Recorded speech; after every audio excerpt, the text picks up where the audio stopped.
Okay. So we're up to Sikha 155. Okay. So here we go. Okay, the lesson beginning. One must be very careful always to be joyful on Shabbos. It's in Likutei Moharan Tinyana 17.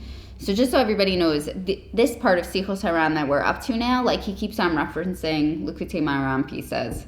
That's like the part of, like in the beginning of the Sichos Haran, of the Sefer Sichos Haran, it was just like random conversations that Rebbe Nachman had. And now Reb Nachman is bringing in like certain Likutei Moharan pieces, and he's like giving more of like a history about it, like how that piece, like what was said before that piece came to be, okay? Before Rebbe Nachman gave that Torah, in other words. Okay. How does he remember? Oh, he was his scribe. I actually just heard a shiur on Reb Nachman that said that he actually wrote the Kedushas Levi also, the Berditchavers. Really? Yeah, I just heard that. I thought that was surprising. I never heard that before. But it's known that like Reb Nachman was like a genius, and but he was depressed. Like that was his whole, like he just like, I wouldn't say depressed. He like felt the emptiness of his soul, you know, like the pangs of and that. That's why he clung to Reb Nachman. Yeah, and then once he found Rebbe Nachman, he's like, I got this, you know, like he connected to what needed like fixing. Yeah, he just was like, I found my place in the world, you know. Crazy. Okay. The lesson beginning. Okay, I read that line. Okay. The lesson was revealed on a Friday night. The Rebbe began by asking me, "Are you joyous on Shabbos?" I answered, "Ich bin amal from. I sometimes have trepidation." The Rebbe said, "This is not the way. The main thing is joy." From means trepidation. I'm gonna say, are you from? Are you Haredi means trembling? Yeah, right. But like from, I think I'm gonna start using a different word then. Seriously, like. You don't want to be proud, you want to be like religious. Right. Yeah, I don't know. Observant. I am not, I don't know any Yiddish, so I can't comment. But this is, but I trust, who, did Rav Chaim Kramer do this last one? Last week we spoke a lot about translated by Rav Aryeh Kaplan. Putting it out there in the world. Right. And then I went to a base and I was talking to this Chayal, and he was literally saying exactly that, not religious Chayal. And then he said, not religious. I love it. Right. They're all not religious. Right. Exactly. Not wearing a kippah. And right, exactly. And then he said, it's like abracadabra. Right. And I was like, we were just talking about this in this class. Yeah. Okay. The Rebbe said, "This is not the way. The main thing is joy. He admonished me to be happy, especially on Shabbos." The Rebbe then revealed the above lesson. Speaking of the importance of Shabbos joy, at that time in particular, one's fear and stringencies are elevated, but only through such joy. So Rebbe Nachman's talking about here, like, the fear is okay. Let's call it awe. Like, the fear and stringencies, like, you know, they're intense, but they only become elevated through joy on Shabbos. Probably the word was yirah, fear. Right. Rebbe Nachman spoke Yiddish, though, I think.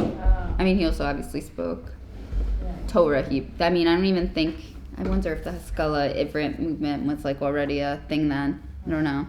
I wasn't exposed to even if it was. Oh, right. Yira is biblical either way. Doesn't matter. The Rebbe then revealed the above lesson. Speaking of, I keep on reading the same lines. Okay, the Rebbe discussed this at length, lecturing us to be in a joyous mood on Shabbos. He said that we should do everything possible to bring ourselves to such joy, as recorded in this lesson.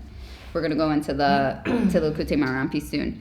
The Rebbe said we should buy delicacies for Shabbos. All your income is decreed from the beginning of the year, but when you spend for Shabbos and festival is not included in the decree from Gemara Beitza.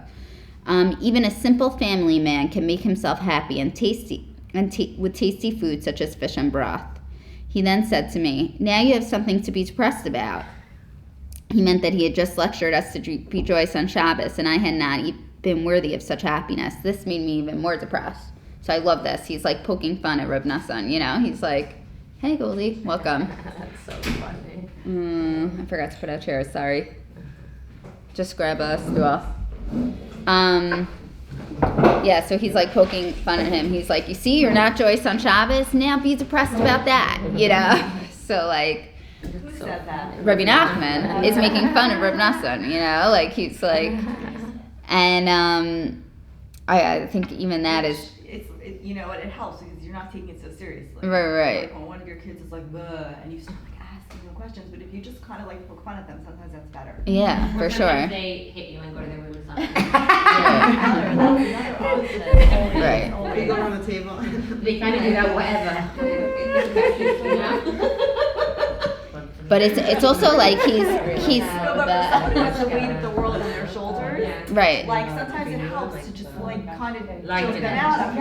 And especially because of Shabbos. So he's like, Right. And especially in Adar, it's like, but it's I also love this because he's like teaching him. He's like, don't be depressed about your depression. Like that's not the that's really what he's.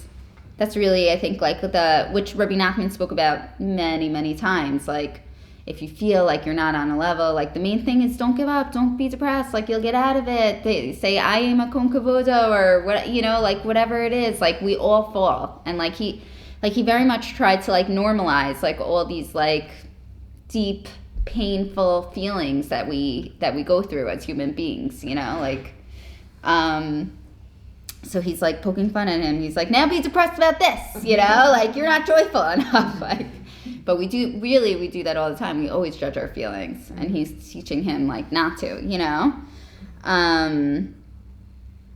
Yeah.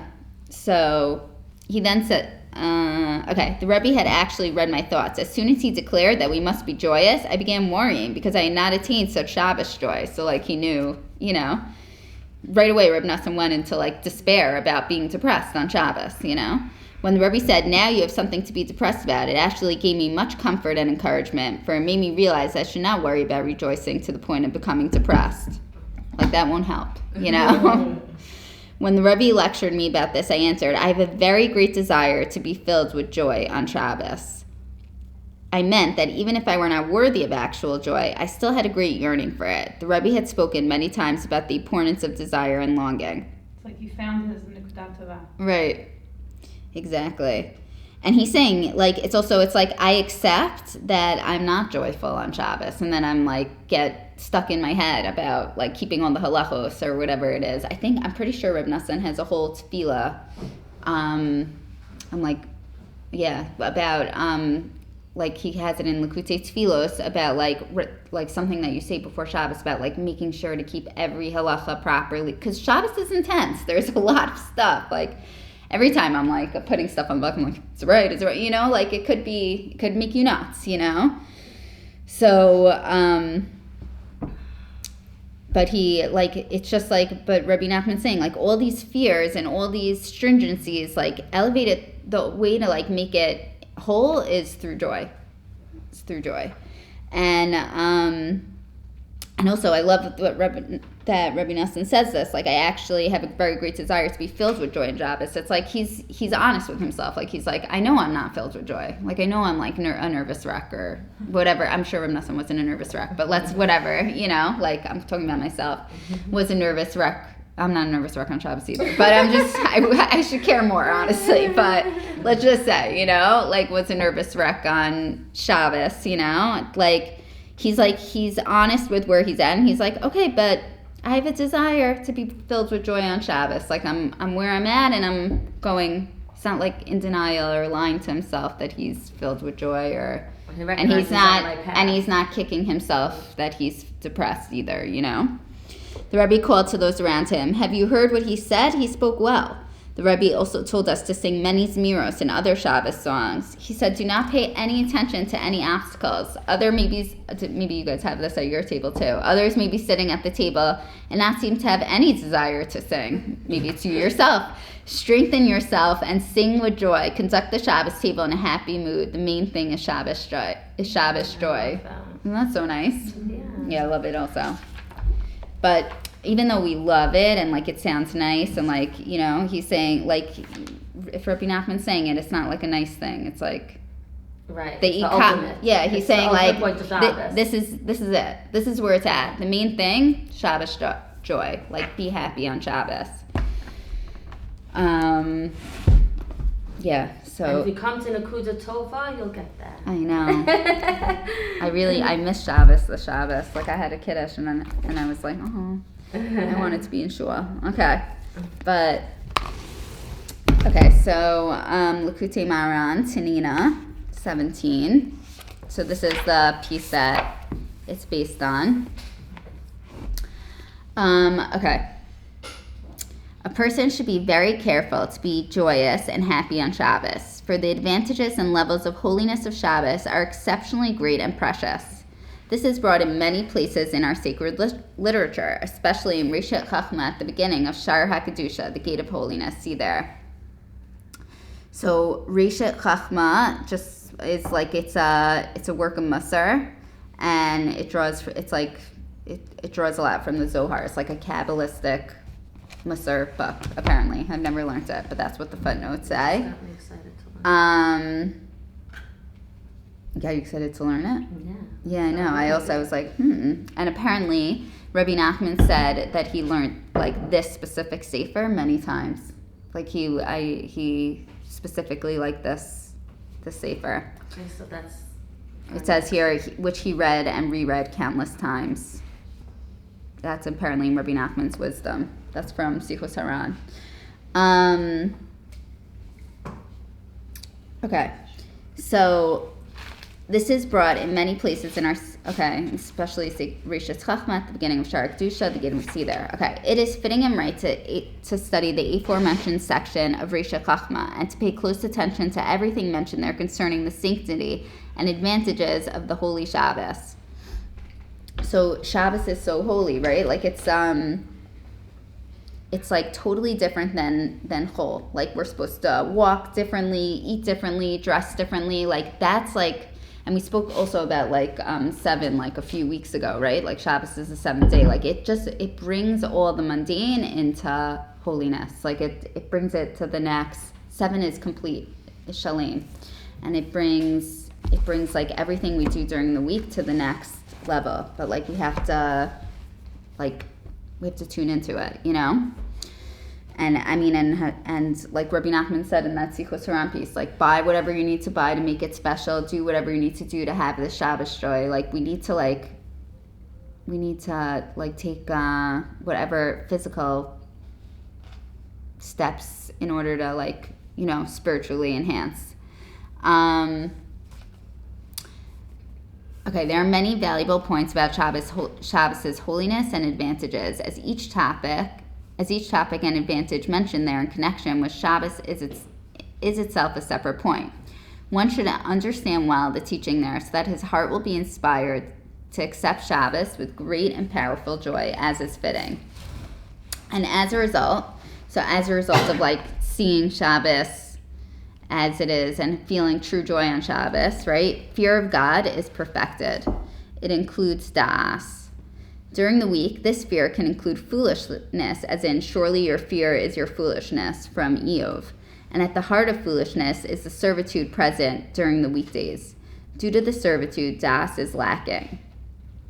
So like the way I understand this is like during the week, like we're in the grind, you know? Like we're hustling, we're working, I don't know, whatever. Everybody knows what they do during the week, you know? And like, so like, it's hard to come to das when you're in like that mind space. It's hard to come to like true God awareness when like all you're trying to do is like accomplish and get things done and, you know? Right. It's very hard. It really is really hard. Right. To like take, that's why like all this like mindfulness stuff is coming out and everything, because everyone's like aware that like, that we're just totally taken over by the physical. Functioning without it. Right. We're like functioning like on just a to-do list level, right, as opposed to like mindfulness, like whole level.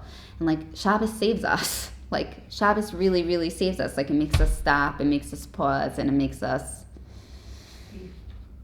what? Like just be. Right, just be and just think, and like thinking is important, you know? But thank God, like our weeks are so full and so busy. It's hard to do that during the week, you know? And also the break from technology is like the biggest gift. Right. Totally. Right. It is. It really is. Yeah.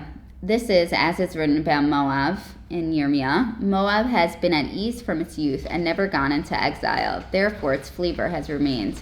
And as our sages of blessed memory taught, for servitude and exile confuse the minds. So, so Moab like has never been sent to Galus, but that like I think yeah. So like Moab also like I mean I think this goes to speak to us too, like how there's so much confusion and doubt because like you know like we all know we have like generational trauma and everything, like it's just we've been off the land for so many years.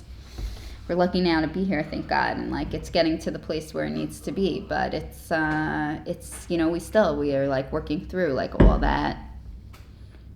So what? Just not having a home. That causes the lack of dot during the week. It causes confusion also. Yeah, he's saying servitude, which I think just means like the busyness. I mean, I'm understanding it. I don't know if this is what it, you know, like as like just like the busyness and the craziness of the week, and also the exile. Like we've lost like the taste of what it's really supposed to be for so long, you know. But Shabbos is freedom. Love that line, right? And when freedom exists and servitude and exile do not, then das is perfected. And the delight and joy of Shabbos are the main way to freedom, as in, then you will delight in God, which is said about Shabbos. And this begets freedom, as in, for through joy you will go out, from Yeshaya, because through joy one goes free. So, I love this also, like through joy one goes free. I'm saying like you see that all the time, like when you're like in a happy place and in a good mood, like you could direct your thoughts to where you need them to go much easier, you know. But when you're in that whole rat race, it's like your mind like you lose control, you know. So okay, and when there is freedom, das is perfected, and so fear of God is as it should be. Right, so like before, in the beginning of this piece, he was talking about like fears, like foolish fears, like just like, I mean, and Rebbe Nachman's known to talk about this a lot, like a lot of our anxiety and a lot of our anxiety comes from like it's in this place of fear, but it's like unholy, it's like the klippas, it's like the unholy side. So Rebbe Nachman's saying here, like when there's freedom, when like so let's say when you're really working on this joy of Shabbos, then your das is perfected, and the anxiety becomes like, it goes to its proper place, which is just like awe of Hashem and fear of God. I heard from Reb Shlomo Katz, like I think I said this here before, so sorry if this is a repeat, but he said that there are a few things he said. Like one, he said like in, I think it's also in Kiddush, but it's in Shacharis davening, like it's like Os Hi Li'olam, like Shabbos is like the sign, no, Os, it's like a sign between me and my kids, B'nai U'Bein B'nai Yisrael, right, like it's a sign. And like Reb Shlomo Katz was saying, I forgot from which sefer, but he was saying like, it's like you want to see like where you're at, like see how you are on Shabbos, like that's like the test to see like where you are, like hold it, like where you are with spiritually. Thank you. Yeah. And he also said in the same series, I don't remember if it was the same shir or not, but he was saying he's like also in Shacharis davening, it says like Moshe kimatanas abdo, like he had a gift to get, like he had a gift to give all of us, you know, and that gift was Shabbos. And it's like Reb Shlomo Katz was saying, he's like, imagine like you go to like a Shalom Sachar or Tish or whatever, you know, and like there's a whole party happening, and then at the end of the party, like everybody leaves, and like the Baal Bus is like this, you know, like very wealthy person, and he's like, wait, I saved this like special scotch just for me and you know, and it's like, maybe not everybody relates to like, you know, but it's like it's something like it's specific for us, and it's like this special gift that like Hashem gave to us this Shabbos. And like there's so much avoda that could be done, like if it's really like tuned in to the right way. Like even like in the original Sikha, like he said before, like I love that he said like, conduct your Shabbos meal with joy. Like even if people aren't singing with you, and even if people aren't there with you, like do like just like storm ahead, you know, and do what you need to do to like really connect to this joy on Shabbos. And we're learning here that like through that your das will be perfected, and the fear of God, like all that anxiety that you have during the week, and all trepidation, pain, whatever, like it's all going to be elevated as it should be. You know, it's pretty powerful words from Rebbe Nachman here, you know? It's interesting because like if fear is like yirah, like real yirah, Right. of like knowing Hashem and seeing Hashem's greatness and knowing that everything is from Hashem and Hashem runs the world. Right. So you would think that like having fear would lead to joy. You know what I mean? Like when you know that Right. everything's from Hashem and that Hashem is in charge, so then you feel Right. safe or whatever, you feel joy. You're saying the opposite, that by having joy in Shabbos, then you merit to have the fear. Right. You know what I mean? That is interesting. Because you're right. Like I've also like seen and have heard like the opposite. Like yira is actually the only way to come to joy. You know, but Rebbe Nachman's saying not. They're hand in hand. I was just Like, reading maybe it's in the Siva Shalom on I guess Purim. it's just like grab at whatever straws you could. Yeah, like what the chicken or the egg, like they live Right. with each other, like. Right. Sorry, what were you saying? You're reading in the Siva Shalom? I was just reading the. So I'm dealing with like this stupid play thing. I was just reading the Siva Shalom on Purim, and it says that Yom Kippur is Yira and Purim is Ahava, and we come closer to HaKadosh Baruch Hu when we serve HaKadosh Baruch Hu, when we do our mitzvahs through Ahava Right. and not through Yira. And when you keep on talking about like Shabbos and connecting to HaKadosh Baruch Hu with joy, so it's like he was saying that it should be throughout our entire existence to serve Hashem that way. Right.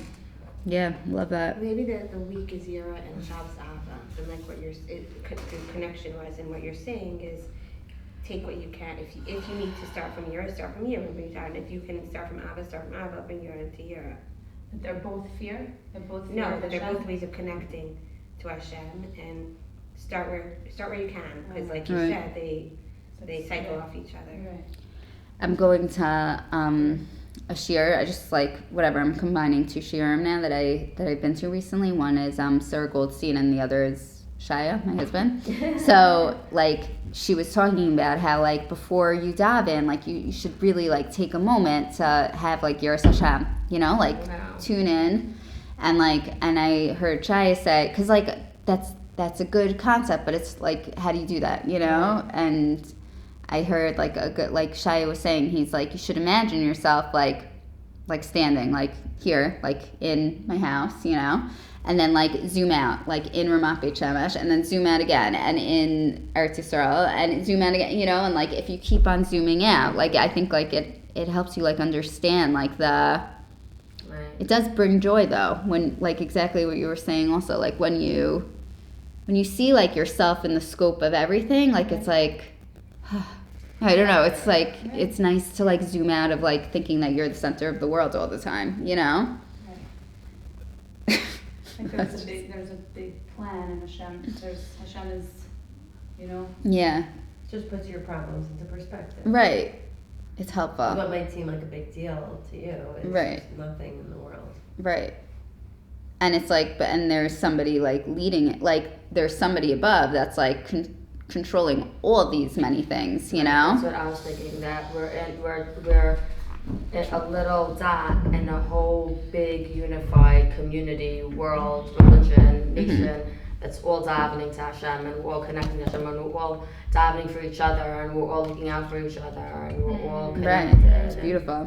It makes sense that it would be that, because it's like, Right. and also makes sense why during the week when you have, like you said, like the dark side of fear, Right. not seeing Hashem's hand, not Right. why that would lead to a lack of joy, because it's so, It's intense. yeah, and Yeah. of course you would have stress and anxiety if you feel like Hashem's not, you know, And running all things. alone, and right. Okay. And when there is freedom, Das is perfected, and so fear of God is as it should be. This is the concept of Yarei Shabbat from Tikkunei Zohar. So Yarei Shabbat is the same letters as Bereshit. It's the same letters as Bereshit, and we spoke about this like a bunch of times. About how Bereshit is like the highest ma'amar, like it's like of the 10 ma'amaros, like Bereshit is the highest, and it gives power to like all. It gives power to all the other ma'amaros, and it also gives power to like even like the darkest places and the secret places, and And so through Shabbos, like we could uplift. So it just shows that like through Shabbos we could uplift like all these dark places, these fallen fears, like all of it could come and like come to Yiras Hashem and like be in this. That's like the Kabbalistic like. It's interesting that you're saying that it's Yiras Shabbos because in the Chunaman we say Sof Ma'aseh Machshavat Tchila. So literally in the first word, right? It's that's perfect. Anticipating that. Yeah. Right. I love that. Yeah. That's another proof for it. Okay.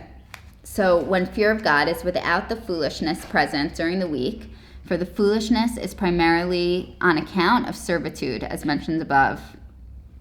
But through this, we raise the fallen fears, namely the fear that we occasionally feel of an official and the like.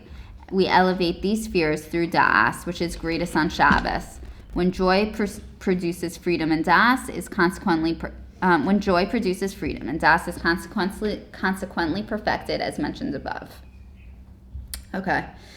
So now the second part,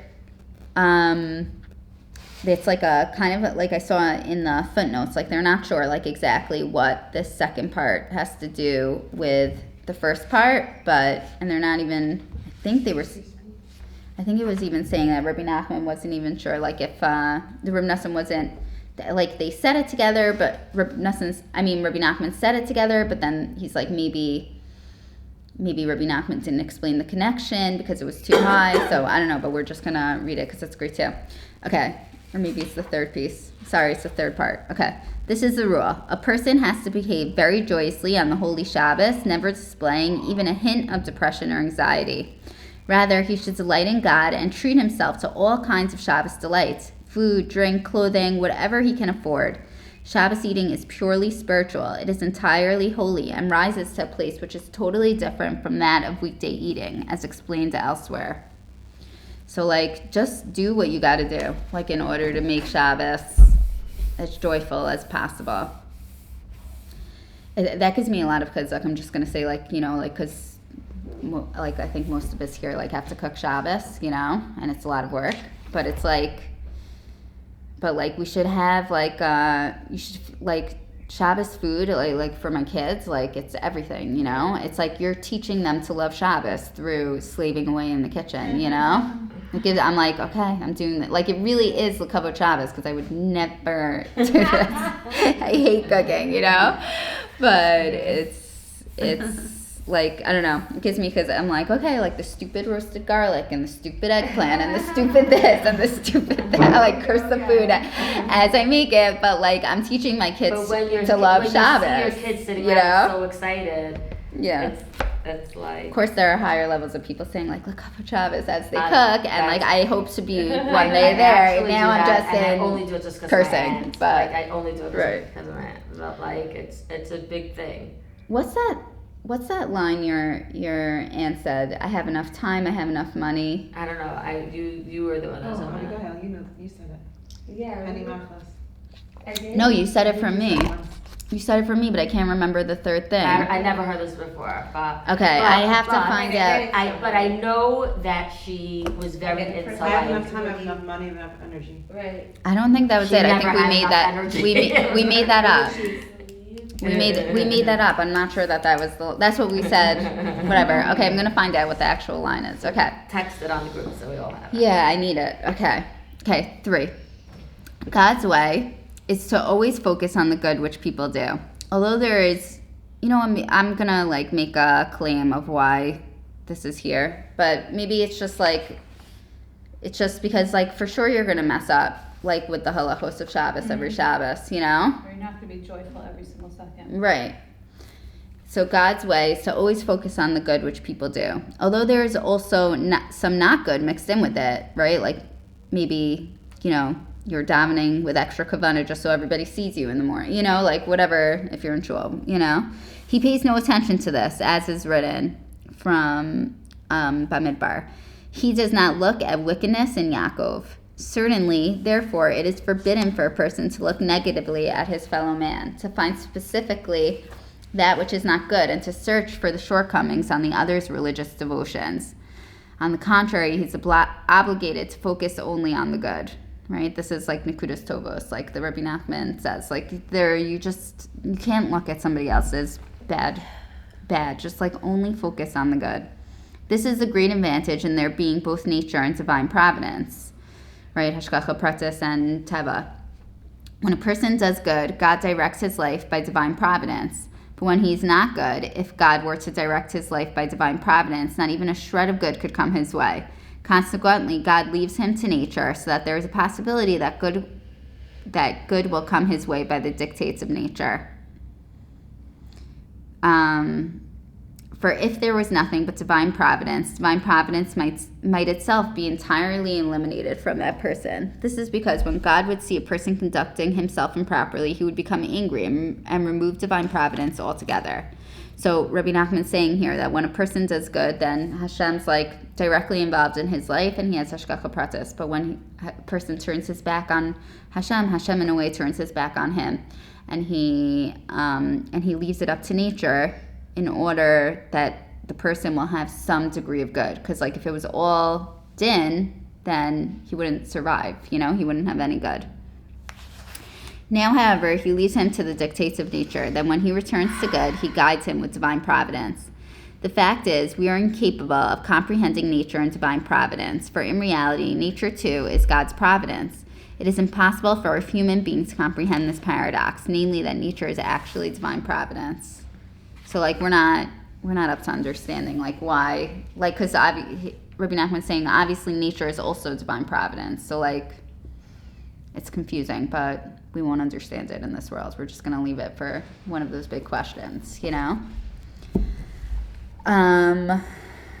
Okay. So, I brought in one other source, just, like, to talk about, like, the food on Shabbos. To like bring out this point a little bit more. So Likutei Moharan 125. V'yomer Moshe achluhu hayom ki Shabbos hayom laHashem v'chulei. Moshe said, eat it today, for today is God's Shabbos. Today you will not find man in the field, from Shemos. Our sages learn from here that one is obligated to eat 3 meals on Shabbos, for today is written 3 times, thrice. We find, therefore, that for each of the 3 meals, it is written today to hint that the Shabbos meal is to be eaten only for the sake of the day. For sometimes a person eats because he is hungry from the previous day, and sometimes so that he should not be hungry on the following day.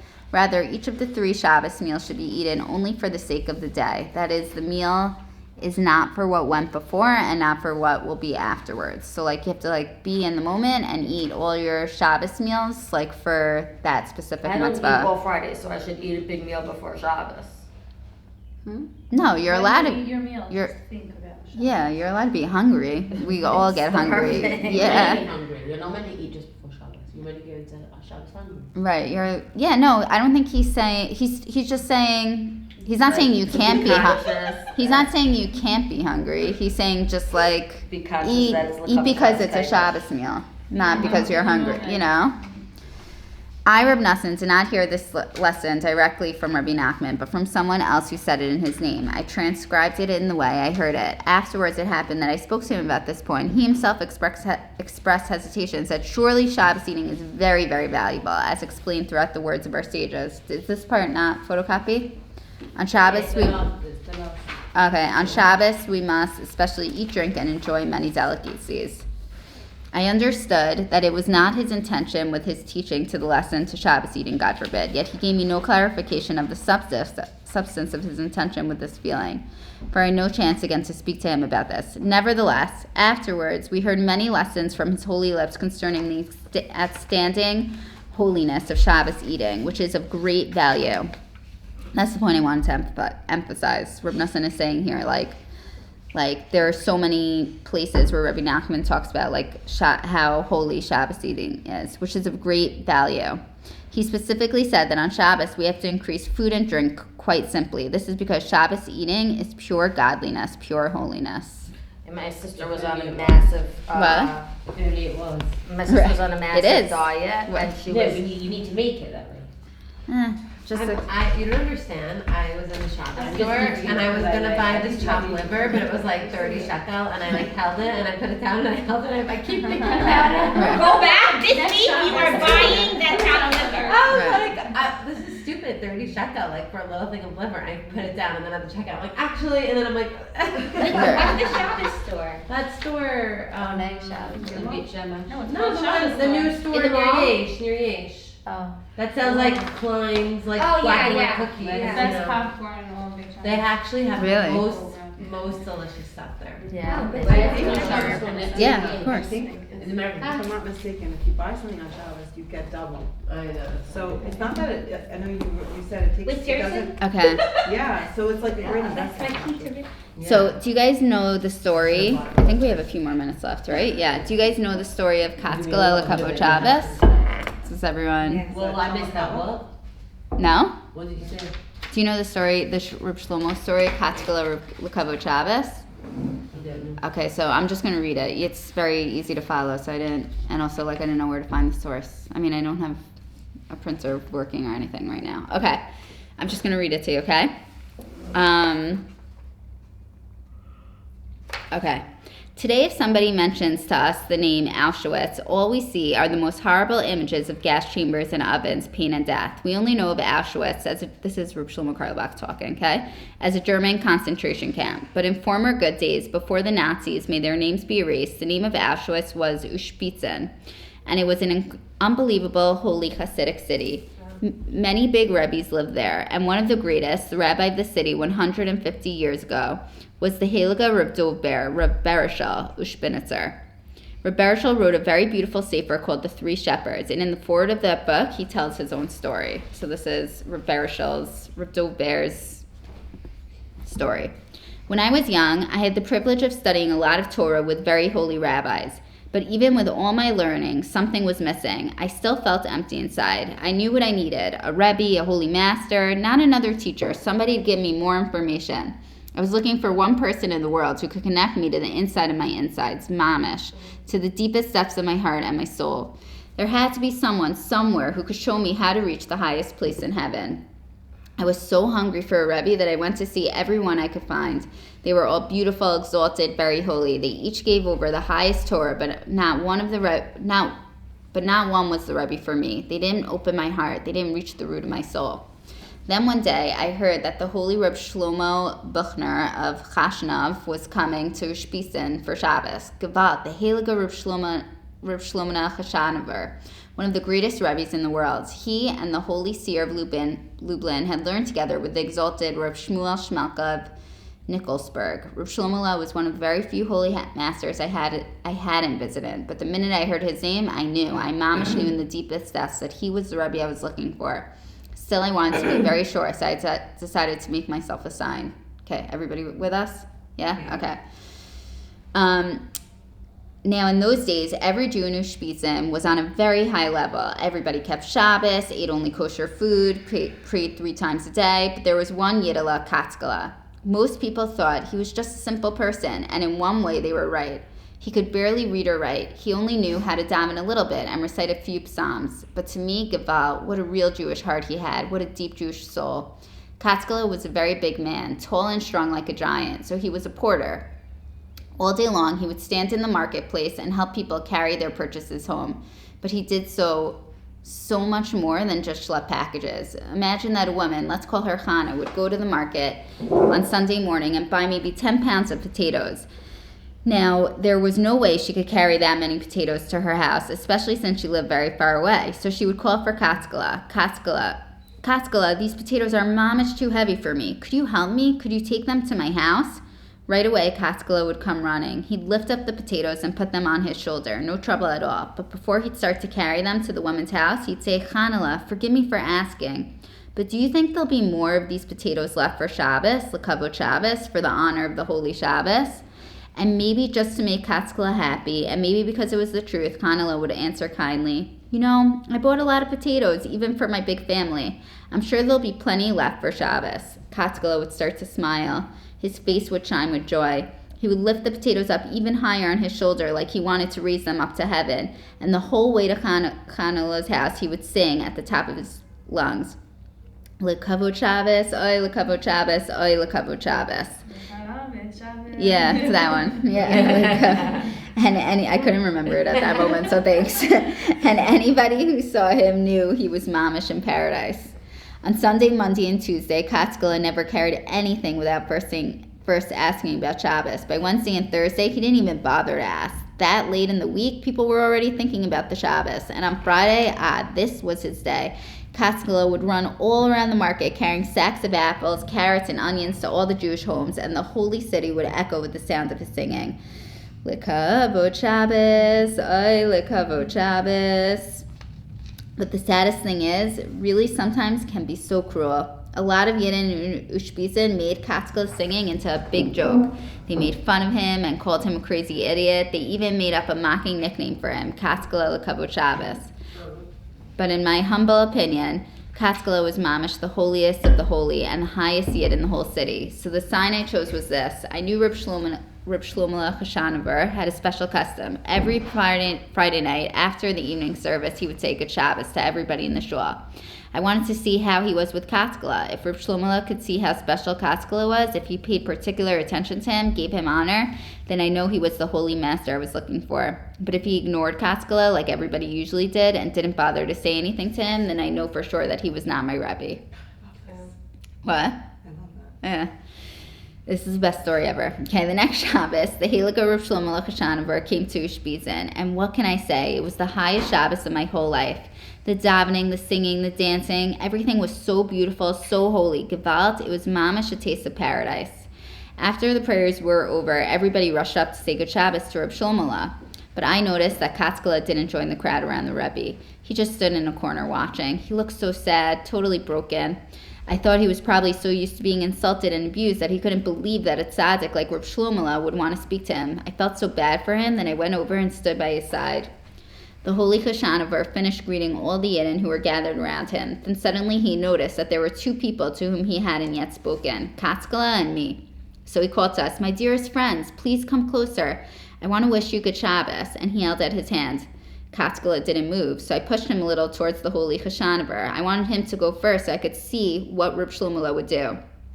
Very shyly, Katzkela walked forward, and I watched as the Heilige Reb Shlomo Carlebach took the holy hand that carried everything L'Kavod Shabbos. Reb Shlomo closed his eyes and stood very still. Then he squeezed Katzkela's hand tightly and said very softly, "My holy friend, would you tell me your name?"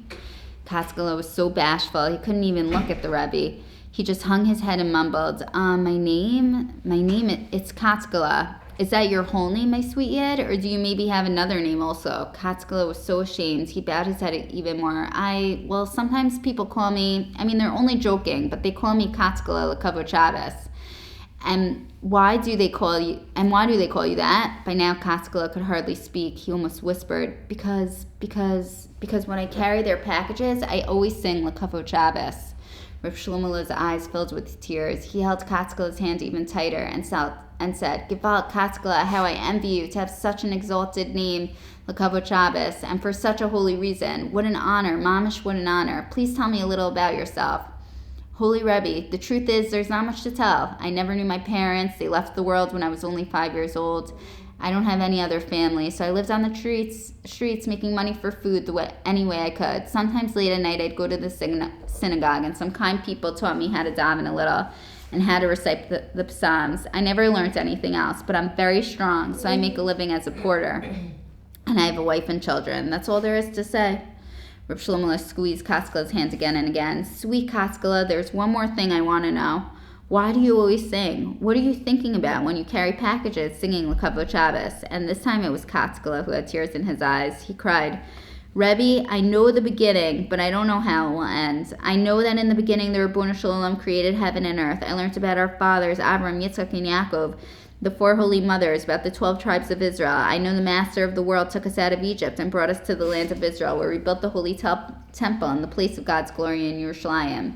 And Gewalt, I also know what happened next. We were driven out of our land. The holy temple was destroyed, and ever since Am Yisrael has been wandering around the world in exile without a home. So I know the beginning and a little bit of the middle, but Holy Master, I don't know the end. When will our exile finally be over?" When will God take us back to the holy city, to Yerushalayim? When will we be able to sing again in the holy temple, L'Kavod Shabbos, in honor of the holy Shabbos? So that's why I sing Holy Rebbe. My song is really my cry, my prayer to the Master of the world. And what I'm thinking is, Ribbono Shel Olam, L'Kavod Shabbos, for the honor of Shabbos, let the end be soon, L'Kavod Shabbos. For the sake of the holy Shabbos, let the holy temple be rebuilt today, L'Kavod Shabbos. This time, the holy Chashanavar couldn't hold back his tears. He began sobbing from the deepest depths of his heart, and he said, Oy, Katzkela, you mamish know the holiest secret of all, that everything we carry, everything we do, everything that happens to us in our lives, everything is all L'Kavod Shabbos, for the sake of the great Shabbos to come.